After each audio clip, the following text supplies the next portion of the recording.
మూడో రోజు వైకుంఠ ద్వార దర్శనాలు కొనసాగుతున్నాయి. శ్రీవారిని దర్శించుకునేందుకు వచ్చిన భక్తులతో ఆలయం కిక్కిరిసిపోయింది. గోవింద నామస్మరణతో తిరుమల మారుమోగుతోంది. ఈజిప్ట్ టోకెన్లు కలిగిన భక్తులకు మాత్రమే వైకుంఠ ద్వార దర్శనానికి అనుమతిచ్చింది టీటీడీ. మరోవైపు రేపటి నుంచి టోకెన్లు లేకుండా నేరుగా భక్తులకు సర్వదర్శనం కల్పించనుంది. ఇక నిన్న 70,256 మంది భక్తులు వైకుంఠ ద్వార దర్శనం చేసుకున్నారు. ద్వాదశి రోజు శ్రీవారి హుండీ ఆదాయం దాదాపు 5 కోట్లని అధికారులు తెలిపారు.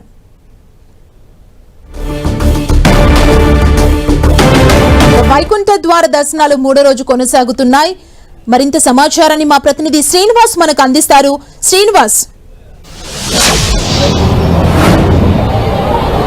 సుమా, తిరుమల శ్రీవారి ఆలయంలో వైకుంఠ ద్వార దర్శనాలు మూడో రోజు కొనసాగుతున్నాయి. ఈ రోజు నూతన సంవత్సరం అంటే జనవరి 1 కావడంతో భక్తులందరూ కూడా తిరుమలలో సందడి చేస్తున్న పరిస్థితి మనం చూడొచ్చు. విజువల్స్ లో తిరుమలకి మెట్లదారిలో నడిచి వెళ్లే భక్తుల సంఖ్య కూడా విపరీతంగా పెరిగిందని చెప్పుకోవచ్చు. అంటే ఈ 10 రోజుల పాటు ముక్కోటి ఏకాదశి సందర్భంగా 10 రోజుల పాటు శ్రీవారి ఆలయంలో వైకుంఠ ద్వారాలు తెరిచి భక్తులను దర్శనానికి అనుమతిస్తారు. ఈ రోజు మూడో రోజు కావడంతో కూడా భక్తులు ఈజిప్ట్ కలిగిన భక్తులకు మాత్రమే స్వామివారి దర్శనానికి అనుమతిస్తున్నారు. రేపటి రోజు నుంచి కూడా జనవరి 8 వరకు ఎటువంటి టోకన్లు లేకుండా స్వామివారి దర్శనానికి భక్తుల్ని అనుమతిస్తారు.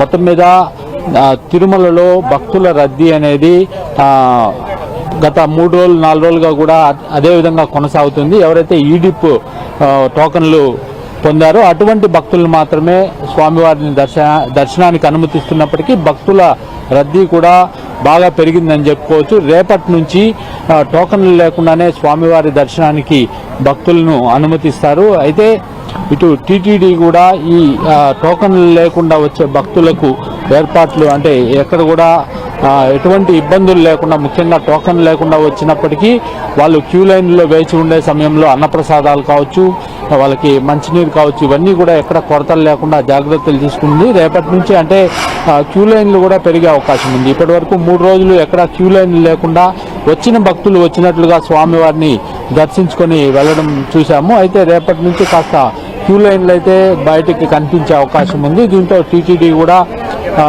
ముందస్తు జాగ్రత్తలు తీసుకుందని చెప్పుకోవచ్చు. భక్తులకు క్యూ లైన్లలో ఇబ్బందులు లేకుండా జాగ్రత్తలు తీసుకుంటుంది.